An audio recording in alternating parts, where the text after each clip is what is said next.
क्या ये करण माहरा के लिए खुद को साबित करने का आखिरी मौका है?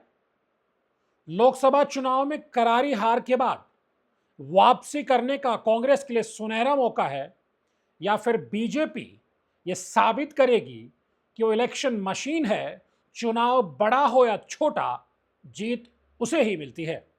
दोस्तों नमस्कार, दिनजोड़ा के खास political show pure politics with power में आपका स्वागत है। 13 जून को बीजेपी ने बद्रीनाथ में राजेंद्र भंडारी और मंगलौर में हरियाणा से लाए गए करतार सिंह भड़ाना को टिकट दे दिया था।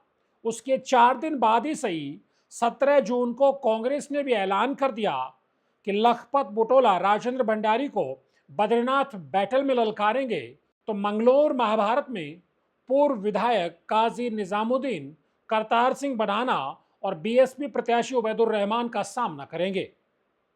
लेकिन जितना महत्वपूर्ण बद्रीनाथ का चुनाव लखपत बुटोला और मंगलौर का उपचुनाव काजी निजामुद्दीन के लिए है, उससे कहीं ज्यादा महत्वपूर्ण ये चुनाव कांग्रेस के प्रदेश अध्यक्ष करण माहरा के लिए है।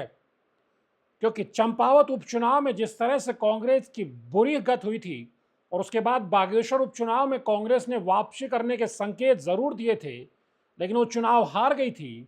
और फिर लोकसभा चुनाव में जिस अंदाज में कांग्रेस के दिग्गज मैदान छोड़ खड़े होते हैं और फिर 5 सीटों पर बीजेपी यानी जीत की हैट्रिक लगाती है, उसके बाद ये 2 उपचुनाव प्रदेश कांग्रेस के मुखिया के लिए बेहद जरूरी हैं। क्योंकि करण माहरा ने लोकसभा चुनाव खत्म होते ही या कहिए नतीजे आने से पहले ये कहना शुरू कर दिया था कि जो कांग्रेस के दिग्गज हैं, अगर वो मैदान में डटे रहते तो नतीजे 4-1 होते, यानी 4 सीटें तक कांग्रेस जीत सकती थी और बीजेपी को 1 सीट तक महदूद किया जा सकता था। उत्तराखंड की सियासत पर जरा भी नजर रखने वाले इस पर कतई यकीन नहीं करेंगे, लेकिन करण माहरा की अपनी दलीलें हैं। करण माहरा ये भी कहते हैं कि हरिद्वार में अगर हरीश रावत लड़े होते, टिहरी में अगर प्रीतम सिंह लड़े होते, अल्मोड़ा में अगर यशपाल आर्य लड़े होते, तो उसका फायदा गणेश गोदियाल को भी होता और इस तरह से 4 सीटें आसानी से कांग्रेस जीत जाती। न जाने प्रकाश जोशी को लेकर वो ऐसा क्यों नहीं कह पाते, या फिर उनके पास नैनीताल उधम सिंह नगर में कोई ऐसा बड़ा चेहरा ही नहीं था। लेकिन बड़ा सवाल ये है कि कांग्रेस के मुखिया होने के नाते क्या करण माहरा को ये सच पहले नतीजों से पहले दिखाई नहीं देता था? और अगर दिखाई दे रहा था तो कांग्रेस आलाकमान के सामने डंके की चोट पर क्यों नहीं कहा कि अगर ये बड़े दिग्गज रणछोड़ दास बन जाएंगे तो हम बुरी तरह चुनाव हार रहे हैं। नतीजों के बाद इस तरह की समीक्षा मीडिया में बैठकर करने से क्या फायदा है? लेकिन अब करण माहरा के लिए बड़ा मौका आ गया है, क्योंकि जिस अंदाज में वो चाहते थे कि दिग्गज मैदान छोड़कर लोकसभा चुनाव में भाग गए थे, अब जो प्रत्याशी उपचुनाव में उतारे गए हैं वो करण माहरा की पसंद के हैं। करण माहरा काजी निजामुद्दीन के करीबी भी समझे जाते हैं, और जब हमने आपको 4 दिन पहले ये बता दिया था कि बीजेपी ने राजेंद्र भंडारी करतार सिंह भड़ाना को उतारा है, तो उनके सामने लखपत बुटोला को बद्रीनाथ में उतारा जाएगा और काजी निजामुद्दीन को मंगलौर में उतारा जाएगा, तो उसके पीछे यही वजह थी कि जब गढ़वाल के दौरे पर करण माहरा गए थे और चमोली जिले में वो गए थे, तो उस वक्त उन्होंने वहीं पे एक तरह से आश्वस्त कर दिया था लखपत बुटोला को कि चुनावी अखाड़े में उन्हीं को ताल ठोकनी है। तो करीब करीब ये तय हो गया था। कांग्रेस आलाकमान से औपचारिकता की एक चिट्ठी रिलीज होनी थी जो आज हो पाई। बड़ा सवाल ये है कि क्या अब जिस अंदाज में बीजेपी मंगलौर और बद्रीनाथ में ताकत झोंकने वाली है, क्या करण माहरा प्रदेश कांग्रेस की सेना को लेकर उसी अंदाज में डटे हुए नजर आएंगे? क्योंकि जो बीजेपी का प्लान सामने आया है वो बताता है कि बीजेपी किस अंदाज में बद्रीनाथ को अपनी साख का सवाल बनाने वाली है। क्योंकि मंगलौर में तो वैसे भी पिछले 5 विधानसभा चुनाव में कभी भी बीजेपी जीतना तो दूर, नंबर 2 की पार्टी भी नहीं बन पाई। वहां असल लड़ाई हमेशा कांग्रेस में और बीएसपी में रही है, और 4 चुनाव बीएसपी ने जीते हैं तो 1 चुनाव कांग्रेस ने यानी काजी निजामुद्दीन ने जीता। पिछले चुनाव में मात्र 600 वोटों से काजी निजामुद्दीन भी बीएसपी के हाथों ही हारे थे, और हाजी सरबत करीम अंसारी के बेटे उबैदुर रहमान को बीएसपी ने अपना प्रत्याशी बनाया है। यानी बीएसपी भले लोकसभा चुनाव में 5,500 वोटों पर मंगलौर में सिमट गया हो प्रत्याशी बीएसपी का, लेकिन वो कहीं ना कहीं अपने इस गढ़ को बचाने के लिए कोशिश कर रही है कि सरबत करीम अंसारी के जाने के बाद जो सहानुभूति का वोट है वो उनके बेटे को मिले और किसी तरह से बीएसपी का उत्तराखंड में एक दो ही गढ़ बचे हैं जिसमें सबसे मजबूत गढ़ माना जाता है ये बच जाए। लेकिन बीजेपी ने वहां करतार सिंह भड़ाना को उतार करके चुनावी लड़ाई को तीखा और रोचक बनाने की कोशिश की है, लेकिन बीजेपी का असल फोकस तो बद्रीनाथ में है। बद्रीनाथ जहां जोशीमठ भी है, जहां भूदसाव को लेकर के बड़ा आंदोलन भी चला है और राज्य सरकार से लेकर केंद्र सरकार को निशाने पे भी लिया, इस लिहाज से अगर देखा जाए तो बद्रीनाथ का उपचुनाव बीजेपी के लिए कहीं ज्यादा महत्वपूर्ण है।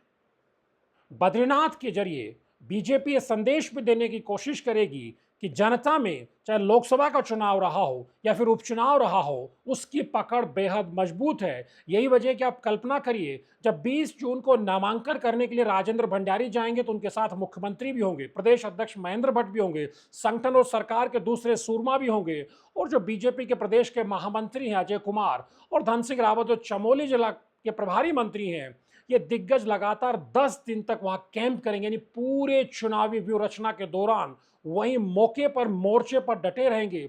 उसके अलावा पूरे जो पौड़ी गढ़वाल लोकसभा क्षेत्र है उसके विधायकों की ड्यूटी वहां लगाई जाएगी, कई मंत्रियों को वहां झोंका जाएगा और बीजेपी का पूरा संगठन भी ताकत झोंकेगा। सांसद अनिल बलूनी तो होंगे ही। यानी किसी भी कीमत पर बीजेपी बद्रीनाथ में रिस्क नहीं लेना चाहती है, वो बिल्कुल चूकना नहीं चाहती है। बड़ा सवाल है कि क्या करण महारा उसी अंदाज में कांग्रेस के तमाम दिग्गजों को वहां झोंक पाएंगे? क्या हरीश रावत की ड्यूटी वहां लगा पाएंगे? क्या यशपाल आर्य को वहां कैंप करने के लिए मजबूर कर पाएंगे? क्या प्रीतम सिंह की ड्यूटी वहां लगा पाएंगे? और खुद कितना समय लखपत बुटोला को देंगे, कितना समय काजी निजामुद्दीन को देंगे? कम से कम काजी निजामुद्दीन ने तो हरीश रावत के बेटे वीरेंद्र रावत को, जहां से किसी भी विधानसभा क्षेत्र से बड़ी लीड नहीं मिल रही थी, तब मंगलौर से 44,000 से ज्यादा वोट दिला करके बीजेपी के मुकाबले बड़ी लीड दिलाई थी। तो क्या हरीश रावत अब मंगलौर में मोर्चा संभालेंगे? और अगर मंगलौर में मोर्चा संभालेंगे तो गढ़वाल में, चूंकि अपने बेटे को वीरेंद्र रावत को हरिद्वार में चुनाव लड़ाना था, इसलिए गणेश गोदियाल के लिए समय नहीं निकाल पाए थे। क्या कांग्रेसी दिग्गज अब लखपत बुटोला के लिए समय निकाल पाएंगे और बद्रीनाथ में भी कैंप कर पाएंगे? ये कांग्रेस के सामने बड़ा सवाल है, क्योंकि चुनाव दर चुनाव हारती हुई कांग्रेस अगर उपचुनाव की लड़ाई में भी पिछड़ जाती है, फिर निकाय चुनाव को लेकर और उसके बाद 2027 की विधानसभा चुनाव को लेकर भी तस्वीर थोड़ा साफ दिखाई देने लगेगी। और उससे पहले किस अंदाज में करण महारा ने कांग्रेस संगठन को चलाया है, उसकी भी तस्वीर जब इन दो विधानसभा क्षेत्रों के नतीजे 13 जुलाई को आएंगे तब दिख जाएगी। तो निश्चित तौर पर जिस अंदाज में बीजेपी ताकत झोंक रही, क्योंकि बीजेपी के सामने चुनौती ये भी है, उस पर आरोप ये भी है कि दोनों उसके प्रत्याशी आयातित हैं। करतार सिंह भड़ाना को हरियाणा से लाया गया है और शायद उत्तर भारत की कोई पार्टी रही हो जिसमें करतार सिंह भड़ाना न गए हों या चुनाव न लड़े हों, उसके बावजूद बीजेपी ने उनको मंगलौर में झोंका है। तो कांग्रेस से 2022 का चुनाव जीतने वाले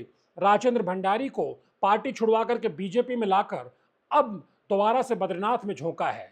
यानी उस समय जब बीजेपी और आरएसएस के भीतर मौसमी नेताओं के चलते अपने कार्यकर्ताओं नेताओं को इग्नोर करने, साइडलाइन करने के आरोप लग रहे हैं, तब भी उत्तराखंड के उपचुनाव में दो दो आयातित नेताओं को पार्टी चुनाव लड़ा रही है। देखा जाए तो कांग्रेस के लिए अवसर भी हो सकता है, लेकिन बीजेपी वो चुनावी मशीनरी है कि वो ग्राउंड पर उतरकर बेहद ताकत लगाती है। तो कांग्रेस पहले प्रत्याशी के ऐलान में 4-5-6 दिन तक बीजेपी से पिछड़ती है और उसके बाद जिस अंदाज में बीजेपी के सरकार और संगठन ग्राउंड पर टूट पड़ते हैं, उसके मुकाबले कांग्रेस के नेता दिग्गज बगले झांकने लगते हैं। वो न्योतों का इंतजार करते हैं कि प्रत्याशी ने तो उन्हें अच्छे से बुलाया ही नहीं। जैसा हरीश रावत ने भी कहा था, द न्यूज लॉन्ड्री को दिए एक इंटरव्यू में हरीश रावत ने बाकायदा कहा कि मैं 4 लोकसभा क्षेत्रों में प्रचार करने जाना तो चाहता था, लेकिन किसी भी प्रत्याशी ने मुझे बुलाया ही नहीं।